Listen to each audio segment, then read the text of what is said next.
Okay, భాషా గారు, yes అంటే ఆర్జీ భాష, శేఖర్ భాషగా అంటే ఏంటి మీ పేరు గుర్తు రాగానే నాకు రాజ్ తరుణ్ గారు అండ్ లావణ్య గారు, ఎందుకు ఇవన్నీ పోవాలంటే ఏం చేయాలి ఫస్ట్? పోవాలా ఉండాలా మనం ఏం డిసైడ్ చేయలేము. మన లైఫ్ పోతున్నప్పుడు ఏవో జరుగుతుంటాయి అందులో. సో ఇన్నాళ్ళు నేను ఆర్జేగా విజేగా, ఫస్ట్ విజేగా వచ్చినప్పుడు నా పేరు శేఖర్ భాష కూడా కాదు, జస్ట్ శేఖర్ లేకపోతే రాజశేఖర్. కొంతమంది ఫస్ట్ చేసిన ప్రోగ్రామ్ హాయ్ బుజ్జి అని చిన్న పిల్లల ప్రోగ్రామ్, అప్పుడు మేసాలు కూడా వచ్చి రాకుండా అట్లా ఉండే టైంలో, ఇంజనీరింగ్ ఆ టైంలో. సో తర్వాత మెల్లగా మెల్లగా శేఖర్, ఆ శేఖర్ తర్వాత శేఖర్ మామ, ఆ తర్వాత ఇంకా పవర్ఫుల్ గా ఏదైనా పెట్టాలరా అని చెప్పి శేఖర్ భాష అని పెట్టుకోవడం. సో అది మంచిగా క్లిక్ అయింది. అది అలా అలా చాలా రోజులు నడిచింది. సో అలా అలా వెళ్తున్న క్రమంలో ఒకనొక టైంలో లైక్ 2 పడవల మీద కాళ్ళు వేసుకుంటూ ఒక పక్క యాంకరింగ్ ఇంకో పక్క రేడియో జాకింగ్ 2 చేసుకుంటూ చేస్తూ కనుక 2018 ఆ టైంలో చిన్న యాక్సిడెంట్ అయ్యి ఇక్కడ మొత్తం షేప్ అవుట్ అయ్యి. ఇట్లా జరిగింది భాష గారు అది యాక్సిడెంట్? అది ఇది యాక్చువల్గా ఇది ఒక కార్ అనుకోండి, రోడ్డు పక్కన పార్క్ చేస్తుంది, బైక్లో వెళ్తున్నాను, వాడు తక్కువ డోర్ ఓపెన్ చేశాడు చూసుకోకుండా. వెళ్తుంటే పక్కన డోర్ ఓపెన్ చేయగానే ఆ డోర్ ఎడ్జ్ ఉంటుంది కదా, సప్పని దిగిపోయింది. సో తర్వాత ఇదంతా లేచిపోయి వెళ్ళిపోయింది. ఒక 6 నెలల పాటు స్క్రీన్కి దూరం అయిపోయాయి. ఇంకా తర్వాత స్లాట్స్ అన్ని కూడా ఫుల్ అయిపోయినాయి. నేను కూడా కొంచెం ఇది బయట చూపించుకోలేక కొన్నాళ్ళు అలాగే రేడియో ఎంత మంచిది అనేది నాకు అప్పుడు అర్థమైంది అనమాట. వాయిస్ తో సరిపోయింది. అదే అది, ఎందుకంటే అవును రేడియోలో జస్ట్ మన వాయిసే అందరికి చాలా మంది ఫ్యాన్స్, ఎలా ఉన్నా కూడా పర్లేదు అలా.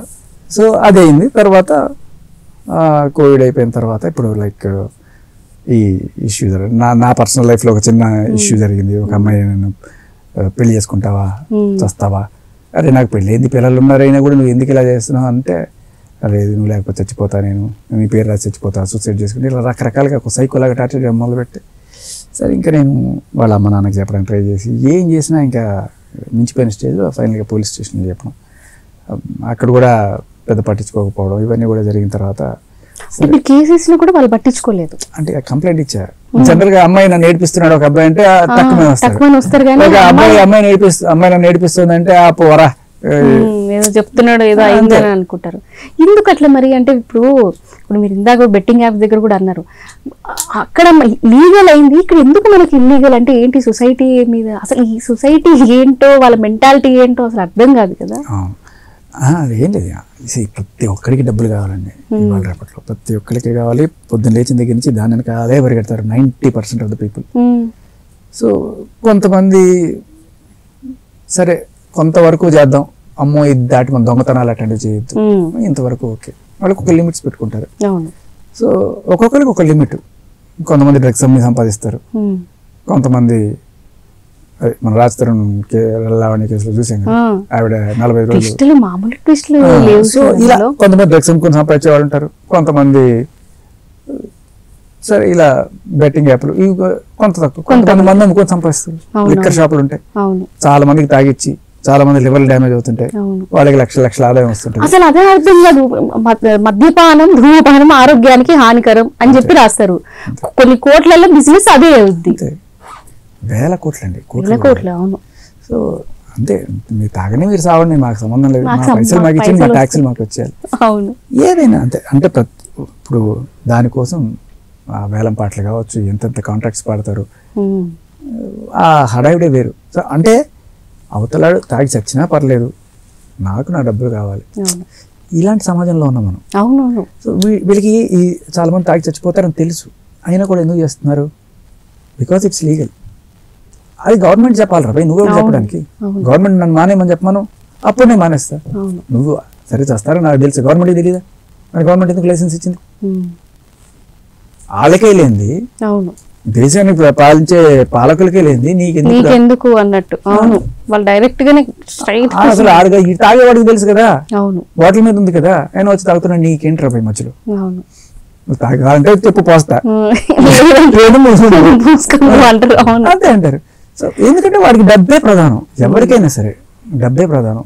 కానీ ఆ లిమిటేషన్స్ కొంతవరకు ఈ తాగుడు, సిగరెట్, జూదం 3 పెద్ద తేడా ఏం లేవు, అన్నీ నా దృష్టిలో ఒకటే.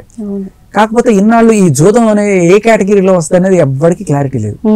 కొంతమంది లీగల్ అని, కొంతమంది ఇల్లీగల్ అని, కొంతమంది ఆ స్టేట్లో లీగల్ అని, ఈ స్టేట్లో ఇలా రకరకాల కన్ఫ్యూజన్స్ అన్ని దూరం చేస్తూ కేంద్ర ప్రభుత్వం చేస్తే అన్ని చోట్ల లీగల్ చేసేసేయండి, లేకపోతే మొత్తం బ్యాన్ చేసేసేయండి. ఇక్కడ చేస్తే రైట్, అక్కడ చేస్తే తప్ప, విచిత్రంగా ఉంటుంది. చేసేయండి. ఇప్పుడు ఎవ్వడికి జనాల ప్రాణాల మీద చిత్తశుద్ధి లేదనే విషయం అర్థమవుతుంది. అది ఏదో ఉంటే గుజరాత్ లో దాకా మొత్తం చోట బ్యాన్ చేసేవాళ్ళు కదా ఆల్కహాల్, ఎవ్వడికి ఏం సంబంధం లేదు. సరే, అక్కడ నిన్న అనుకుంటా ఒక ప్రకటన చేశారు సెంట్రల్ గవర్నమెంట్ వాళ్ళు, 342 బెట్టింగ్ యాప్లు బ్యాన్ చేశారట. అబ్బా, సడన్ గా మన మీద ఎంత ప్రేమ వచ్చింది ఏంట్రా అనుకున్నాను. కట్ చేస్తే ఎందుకు బ్యాన్ చేశారట? జనాలు చచ్చిపోతున్నారని కాదు, ఈ 342 వాళ్ళు ట్యాక్సులు కట్టట్లేదట. ఇప్పుడు వీళ్ళు ట్యాక్సులు కట్టేసి లైసెన్స్ ఇచ్చేస్తారు. ఇప్పుడు వీళ్ళందరూ ట్యాక్సులు కట్టేసి మళ్ళా ఒక టార్గెట్ కూడా పెట్టుకున్నారు. ఇప్పుడు దాకా 7,000 కోట్లు వసూలు అవుతుందట ఈ బెట్టింగ్ యాప్ల మీద.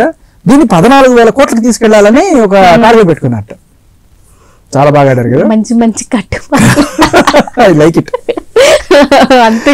సో అదే అంటున్నా, వాళ్ళకే చిత్తశుద్ధి లేదు. అట్లీస్ట్ 2 రాష్ట్రాలు ముందుకు వచ్చి మన తెలుగు రాష్ట్రాల్లో ఇది తీసుకొచ్చారు. జనాల్లో గట్టిగా తీసుకెళ్ళడం అనేది నేను చెప్పినట్టు ఆ ఫోన్ కాల్స్ కాలర్ ట్యూన్ ద్వారా తీసుకెళ్లొచ్చు. బట్ ఎంతవరకు ఆపాలి? మన చుట్టుపక్కల అందరూ కూడా తాగుబోతులు ఉండి మనం తులసి గంజావనంలో తులసి మొక్కలాగా మన ఒక్కలో ఎన్నాళ్ళని బతకగలం అనేది కూడా పాయింట్. నాకు తెలిసి ఎక్కువ రోజులు ఉండలేదు. అంతెందుకు, అన్నగారు మద్యపాన నిషేధం తీసుకొచ్చారు, ఎన్నాళ్ళు ఆపారు? ఒక 5 ఏళ్ళు చేసే లోపల రచ్చ చేసి మళ్ళీ గద్దె కూడా దింపి ఆయన మళ్ళీ తీసుకొచ్చేసారు. అంటే మంచి చేద్దాం అనే దానికి అసలు రోజులు లేవు అసలు. ముఖ్యమంత్రులు మార్చేస్తున్నారు కదా. అవును. జస్ట్ అంటే ఈ మద్యం అనే భూతం ఏ రేంజ్ లో దాని ఇన్ఫ్లుయెన్స్ ఉంటుందంటే, నాట్ జస్ట్ అంటే ఇక తప్పదు. నేను చాలా మంచి డిసిషన్ తీసుకుని మద్యాన్ని మొత్తం స్టేట్ లో బ్యాన్ చేశారు. ఆయన చేసిన తర్వాత ఏమైంది? మెల్లగా కాంట్రాక్టర్లు ఏమైపోవాలి, వాళ్ళ ఫ్యామిలీలు ఏమైపోవాలి. టొబాకో బ్యాన్ చేస్తే పండించే రైతు ఏమైపోవాలి, చుట్టే లింక్ ఉంటాయి. ఒకటి చావడానికి 100 మంది కృషి చేస్తున్నారు, వాడు చావకపోతే వీళ్ళందరూ చచ్చిపోతారు కదా. కాబట్టి ఇలా పెద్ద విషవృక్షం అట్లా నాటుకొని ఉంది. అది ఏ రేంజ్కి వెళ్ళిపోయిందంటే సీఎం కూడా దానికి కిందే. వీళ్ళని శాసించే స్టేజ్ కి ఈ భూతాలు వెళ్ళిపోయినాయి. ఈ మద్యం గాని టొబాకో గాని. ఇప్పుడు జూదం కూడా ఏం తక్కువ కాదమ్మా. ఇది మన క్రికెట్ టీంనే స్పాన్సర్ చేసే స్టేజ్కి వాళ్ళు వెళ్ళిపోయారు. వాళ్ళు గవర్నమెంట్ శాసించే స్టేజ్కి వెళ్ళిపోతారు. వాళ్ళు పెద్ద అంతేం కాదు, అది అతి త్వరలో జరుగుతుంది. ఇటువంటివి అరికట్టగలమో లేదో. ఒకవేళ నాకు ఒకటే మోడల్ కనబడుతుంది, చేద్దాము నిజంగా అని చెప్తే దమ్ముంటే గుజరాత్ మోడల్ లాగా తీసుకురావాలి. Gujarat no liquor, complete ban. ఇంకా మంచిగా హెల్త్ అందరూ మాత్రం ఎట్లా ఉన్నామంటే భూటాన్ లో కూడా ఇంతే, అక్కడ టొబాకో కూడా బ్యాన్. ఉన్నారు మన ఇండియాలో ఎప్పుడు వస్తుంది అవన్నీ. ఇంకా ఫ్రీ కంట్రీ చేసేస్తే అట్లీస్ట్ అంటే తాగినవాడు తాగుతాడు అంతే. ఎవడిష్టం వాడి స్వాతంత్రం తెచ్చింది ఊరికే తెచ్చావా? అంత కష్టపడి పోరాడి తెచ్చుకుంది. ఎవరికి కావాల్సింది వాడు చేసుకుంటాడు, ఎవరు కావాలి వాడు చేస్తాడు. అదే సినిమా డైలాగ్ ఉంటుంది కదా, ఏంటది, నా చావు నేను చేస్తా నీకు, మంచి క్యాప్షన్ ఇది. అదే స్వాతంత్రం అనుకుని మనం అలాగే ఉన్నాం అనుకుని ఉండండి. కానీ మీ చావు మీకు చచ్చిన తర్వాత అదిగో వాడి వల్ల చచ్చాను వీడి వల్ల చచ్చాను అని చెప్పి నేరాలు చెప్పి. ఇప్పుడు జోదం ఆడేవు, నువ్వు ఏం దేశభక్తి పని చేయలే, చేసి నువ్వు చచ్చి ఇదిగో వాడు చెప్పాడు వీడు చెప్పాడు దీని వల్ల చచ్చానంటే. ఎక్కడ లేనివన్నీ మన దగ్గరే మంచి కనిపిస్తూ ఉంటాయి. అందుకే అన్నాను మంచి ఎక్కడ అంటే అన్ని చోట్ల ఫ్రీ ఆడుకోండి సావండి అని పెట్టేశారు. మన ఒక్కరు మాత్రం ఏదో మంచి చెప్పారు. మన ముఖ్యమంత్రి గారు అరే ఆడకండ్రా పోతారా అని మంచి రూల్ ఒకటి పట్టుకొచ్చారు. సో ఇప్పుడు మొత్తానికి ఏదో రకంగా జనాల్లో గట్టిగా వెళ్తుంది.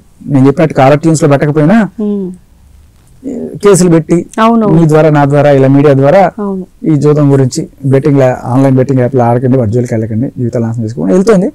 బట్ ఇది అఫీషియల్ కాదు అంటున్నాను. ఇది మీరు నేను చేసిన ప్రకటన, లేకపోతే పాపం అన్వేషణ ఆయన ఎక్కడో ఊరతలో చేసిన ఇది కావచ్చు, లేకపోతే డిపార్ట్మెంట్ కాకపోయినా కూడా చొరవ తీసుకుని ఆర్టీసీ ఎండి సజ్జనార్ గారు చేసిన ప్రకటన కావచ్చు. ఇలా ఎవరైనా సరే చేస్తున్నారు, కానీ అఫీషియల్ గా గవర్నమెంట్ నుంచి చర్యలు ఏవి? ఒక్క 10 రోజులు చేయండి, ఒక్క 10 రోజులు ప్రతి కాలర్ ట్యూన్ పెట్టండి, అప్పుడు కూడా కనకపోతే కేసులు పెట్టండి.